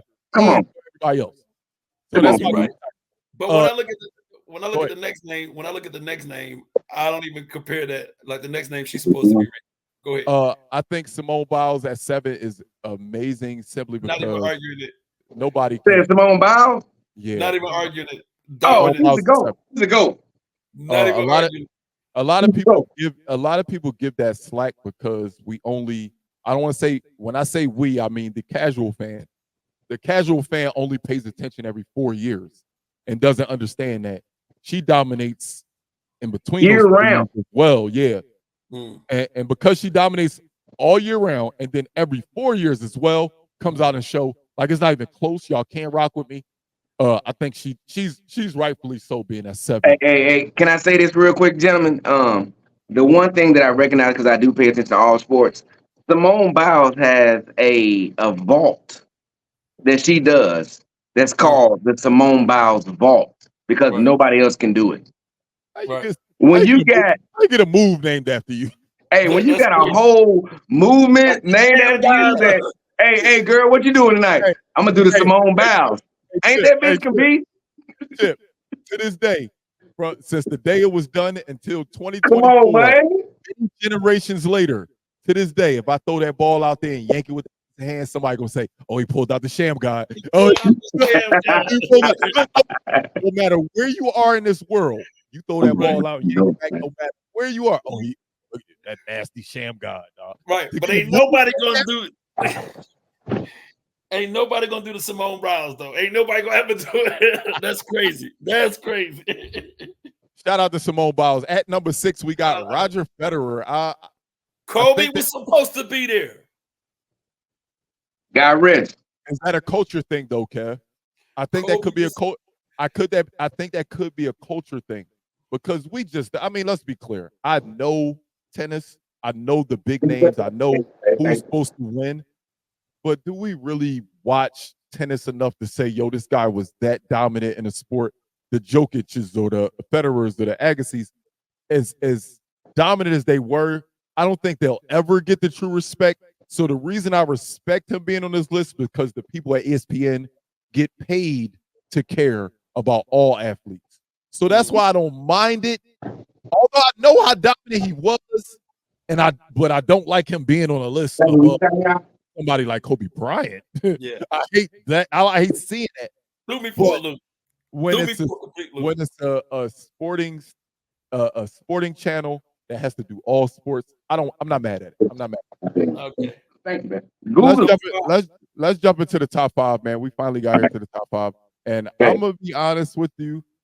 All right. I don't know if I agree with the order of the top 5, but I'm good with the top 5 being in the top 5 since they left Tiger out of the top 5. I would have had Tiger in my top 5, but the 5 they got, I'm cool with it for real, for real. All right. We got the go-to-ball goats. The go-to-ball goats. Tom Brady. Tom Brady. All he did was win. I don't think you can debate. He deserves it. He's not the most athletic. He's not the best talent. He's not going to go and win any type of bodybuilding contest. He doesn't look the He part. ain't gonna win no speed contests. But when it comes to playing his position and doing it at an elite level in the 21st century, I don't think you can question him being the only football player in the top 5. I'm cool with it. His QBI is the highest ever in the last 10 years.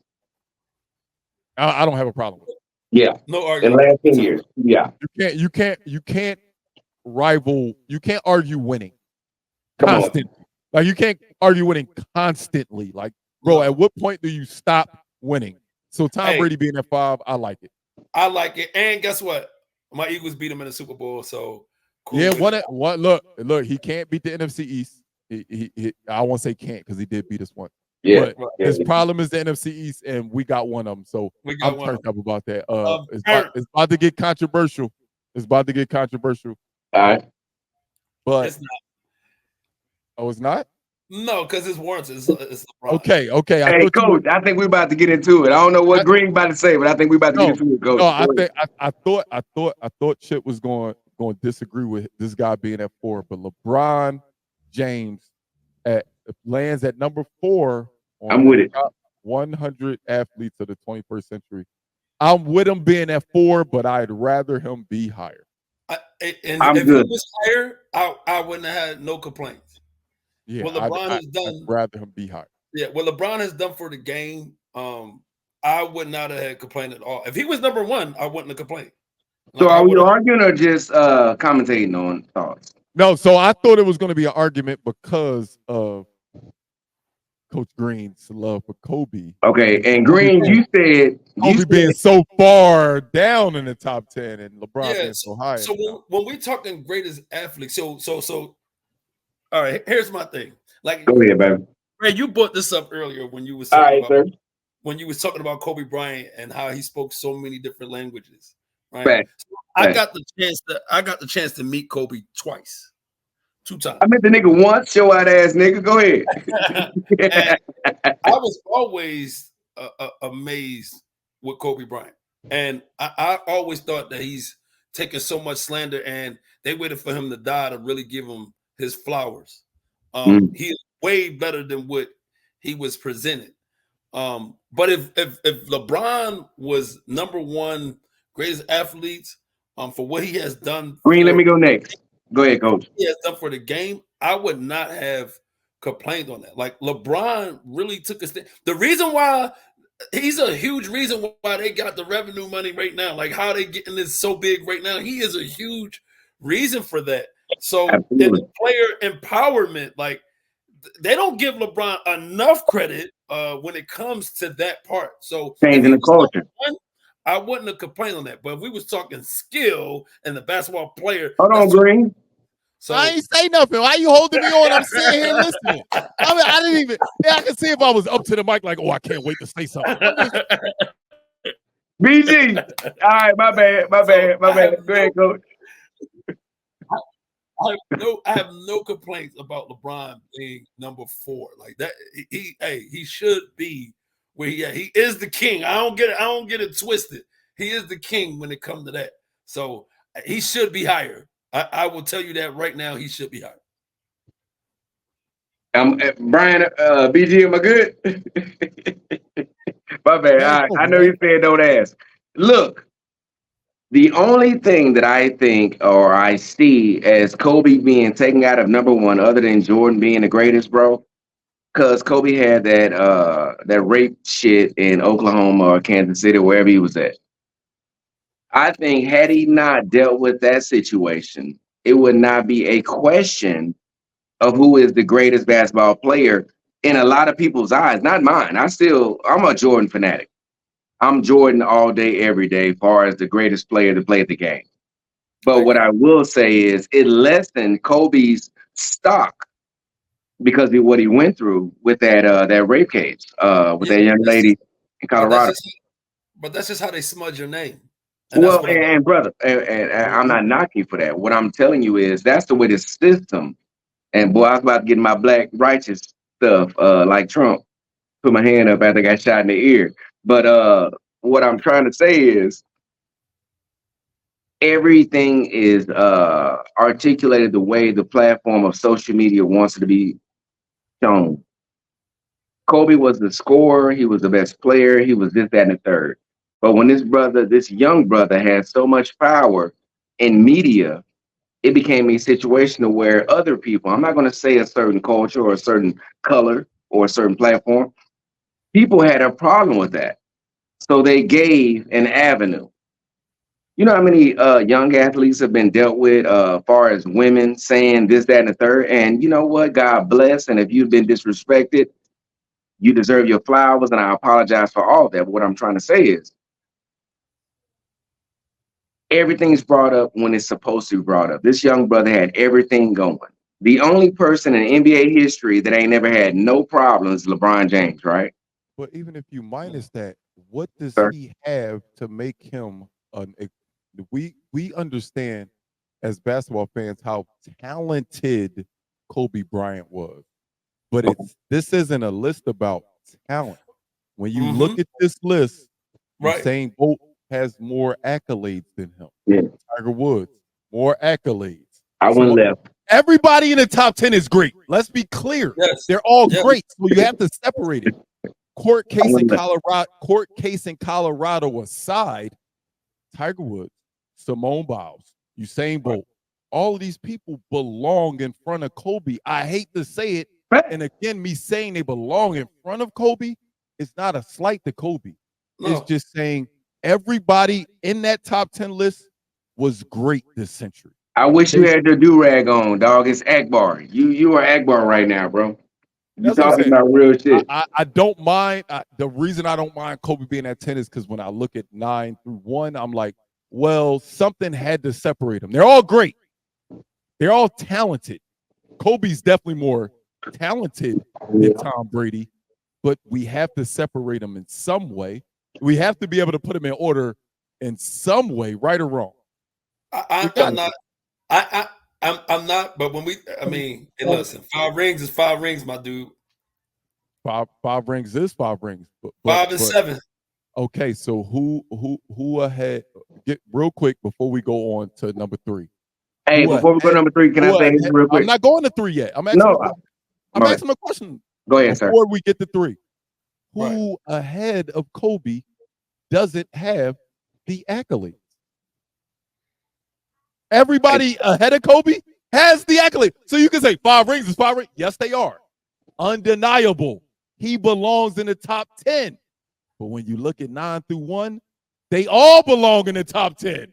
Won't argue it. Won't That's what I'm argue saying. It's like Won't argue it. seeing him at 10 sounds like a slight because we know what Bean was. Right. But when you look at 9 through 1, it's like, damn, all right, I get it. Y'all had to separate them somehow. Right. They all agree. They all agree. Is. They all agree. Right. Now, if they'd have had him at like 30, 39, No, 26, we'd have a problem. then we'd have been arguing. But him being at 10, I'm not mad at. I don't know how much y'all into this sport, but number 3 is my favorite soccer player. I actually was wearing a Messi jersey today, but I changed Leo Messi, the greatest footballer there is, in my opinion. My favorite soccer player, living in Germany for 3 years, made me fall in love with the sport. And when I fell in love with the sport, I fell in love with this guy, and I love him being at 3. I know everybody on here is not soccer fans and don't know shit about it. If you're watching this and you're like, who the hell is Leo Messi? Billionaire. I'm telling Billionaire. you, this guy is amazing. Billionaire. So what's the soccer one? It's the World Cup, right? Yeah. He just won that. And he won a Copa America this year. Never mind. Go ahead. Yeah. So I remember being when I was in Germany. And he's a billionaire. They play all year round. Rain, sleet, snow, they out there playing soccer. Right. But I remember it was getting like springtime and the World Cup happened. And they was on the balcony watching this joint. They was on a bridge. Mezzanine. And put the Jumbotron up and was watching it. And it was live. Mezzanine. Super live. I was like, soccer's different, dog. Crazy. Soccer is different. It's definitely different. It was a mezzanine. I give you soccer is different, dog. Soccer is different, man. And it was a mezzanine. Jay-Z was there. To know his impact, I think he has to be a 3. And I think that's why number 2 and number 1 are there, just because of their impact and their dominance at their sport for so long. I don't even know who 2 and 1 gonna be. I'm excited to hear it. Number two, the Black Queen who dominated a sport that they didn't know if we could do it. Serena Williams at 2. Seeing Serena get announced at 2 before I knew who 1 was, I was upset. I was upset too. I'm not gonna lie. When I saw 2, I was like, wait, how? If they already said LeBron, like Steph is at like 14. Like, who the hell? Look, Simone Biles. Who the hell could it be above her? But I love Serena being at 2. After I found out who 1 was, we'll talk about Serena for a second before we go to 1. But I love Serena being at 2, man. I think she gave the platform for young Black girls to know, hey, I can do anything. I'm glad I didn't know who you was going to say, BG. Coach, you might come in and chime in. What I will say, dog, number 1, I was born in 1980, young kid. So I have, oh, nigga, that was a Kevin Hart again? You just barely made the cutoff to be an 80s baby. Go ahead. So, long story short, man, what I look at is, because I saw the movie, I don't have the struggle of the story, but saw the movie, man. I represented, and Will did an amazing job. But dog, if you look at what these young ladies came through from Whaaattt or wherever they're from in Cali, and they daddy said, this is what the fuck we're gonna do and be great. We all, and again, I don't know your story, Coach, but I know Brian. So I have a daughter, man. The only thing I want my daughter to do is be great. And I thought it was track and field. She went to college and she just wanted to do her own lane. Daddy had to shut up. But at the end of the day, dog, all we are about as fathers like Serena and them daddy was watching this amazing thing come about. And I'm going to shut up because I can talk all night. But, man, I love what that brother did for his kids, for his little girl. And, yeah, he might have had a side alternative of let's all be great and get some money. But you know what? He said, my baby's going to be better than anybody playing the sport. He was LeVar Ball before LeVar Ball. He was LeVar Ball before LeVar Ball. It was there was no social media around, so he couldn't be as loud and boisterous to let you know, yo, my kids is next. But he Yes, sir. drove them with that same fuel. And Yes, sir. I can appreciate that, man. Yes, sir. I can. Definitely. Number one on the list. Again, when I saw 2 and I didn't know who the hell could be better than her, and then they put out number 1, and I can't argue with it, man. Most gold medals ever. Yeah. There is not a human being ever to walk this planet. 28? Not America. Not America. The There's planet. no human being on this planet Female. with more gold medals than Michael Phelps. Dominance at its finest. 23 golds. Is it 23 golds and 28 medals? That's ridiculous. That's Hey, can I be the hater? You would think that you would think was on dope. You would think that dope. no, He was no, on weed. No, He he was smoking weed. Weed is dope, nigga. Weed ain't dope. Weed did, put like this, just like with Shikari, dog. If what I'm doing don't give me an advantage, then don't punish me for it, dog. How you punishing me because I like to smoke weed on my own time? I'm sorry. Hey, I like to smoke weed. I'm more impressed. You smoke weed and then swim And faster than you me? faster. You faster with weed? Like, how you faster with weed? Yo, dog? you super focused going through that thing.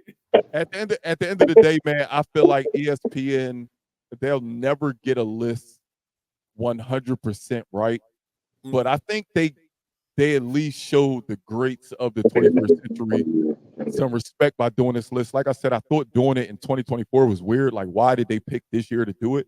Right. But I think they recognized people that people forgot about. Because like I said, when 2 came out, I didn't even think about Michael Phelps. Like, wait, Michael Phelps, I didn't think about it. It was a guy. It put eyes back on people that people may have forgot about. Hey, it's more to America than just basketball, football, baseball. Like, there's more to us, man. We got the best athletes in the world, and I love that ESPN displayed the top 100 athletes of our adulthood. Because at the end of the day, the 21st century was all 3 of our adulthoods. Right. Yeah. But they had We live longer, but our adulthoods, when we really understood, damn, what it took to be a superior athlete.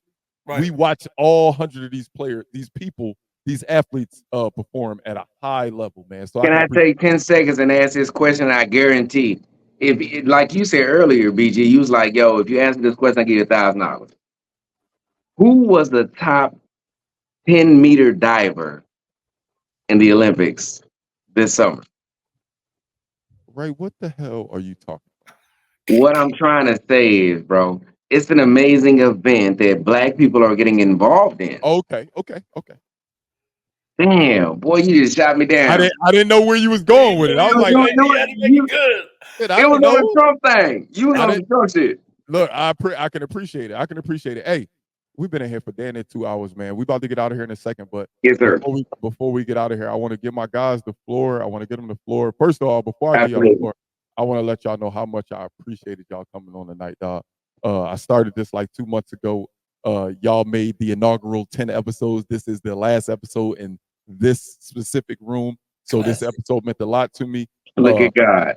And it was easy. We didn't hit every topic. I don't know if y'all looking at the topics that I sent y'all. We didn't hit every topic we planned on. But remember, I text y'all and told y'all, dog, on BG, what we talking about is so authentic. It's just conversation. And sometimes we might not hit what we gonna hit, what we planned on hitting. But we gonna have a good 2 hours of conversation. And before I throw it to y'all, I just want to tell y'all how much I appreciate y'all for coming through. One, Ray, a guy who I looked up to for the last 20 years, my whole 20 years of my military career, somebody who I looked up to and always was there for me to give me good advice and always tell me, look, hey, you fucking up, or hey, I'm proud of you. You need people in your corner that's going to tell you when your shit stink, but also going to pat you on the back and tell you, man, I'm proud and you're doing a good job. So one, I like to thank you, Ray, for coming on for that. And love you, boy. Man, it's crazy how one quick little text message or one little DM could change the next couple weeks of your life. Or to me, honestly, the next couple years of my life, man. You better come see me before you leave, nigga. We're going to do that. I'll see you in the next couple days. Shut up. But Kev, seriously, man, it was great relinking with you. This is not the last time we're going to talk. I don't want this to sound like a goodbye. But, man, the way we linked the last couple of days, and I can't wait to see great things with the Change the Narrative podcast. But I'm gonna leave it to y'all. Ray, go ahead. Tell them where they can find you. Tell them where they can find all your content. If y'all, I know we didn't introduce Ray as some type of social media phenom, but I've been looking at your TikToks lately, and you get on TikTok for everything. Like he gonna talk to you about everything on his TikTok. So please tell them where they can find you, man. And again, before I finish talking, because I'm gonna let y'all close. Hey, I'm totally not that guy. My Facebook, my Instagram is closed off, but my TikTok is open.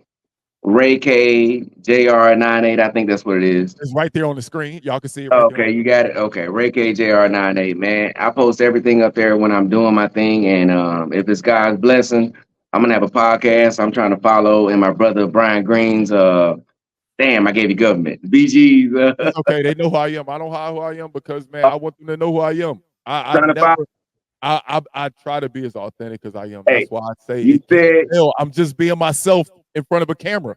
They can't tell. I'm just being me. You said you're gonna help me out, create my own platform. I look forward to that. Tulich, my guy. Back in the day when I was Tulich to you, a mentor. Now the spectrum has turned. You're a mentor to me, so I need your tutelage and your mentorship. And if it's God's will, I'm gonna have an amazing platform, and I can't wait for us to do it again. And what we're gonna do is involve Coach as well. So, Coach. He about to tell you because he about to tell you what he got going on. Hey man, quit cutting me off. Now you cut me off. Now I need to keep talking. Hey, I hate tall niggas, man. They be always talking, man. 6'9", 6'10". I'm 6'8". Coach, they ain't letting us talk. Anyway. But no, all jokes aside, man. Hey, BG, I appreciate you for allowing me on, dog. I'm so proud of you, dog. And being real serious for a moment. Your wife, your family, your daughters, your son. Man, you're an amazing individual. You impressed me so much, man. When we were around each other back in the day, nobody around us probably would have said that Ray or Brian would be where they're at right now. So what I will say is, man, God bless you. And I thank you for being a part of my life and a part of my blessing. I love you, young brother. And I continually love to see your success. And thank you. And Coach. Thank you. God bless you, brother. But go ahead, Coach. Well, God bless you as well. Hey, you guys can find me on Instagram. Again, Coach_Green03. Check out my new podcast that's coming out. It's called Changing the Narrative. Narrative, dog. Hey, the link to all of their information will be in the description below. Please, man, give my man a follow. Put all my shit up, Green. Yes.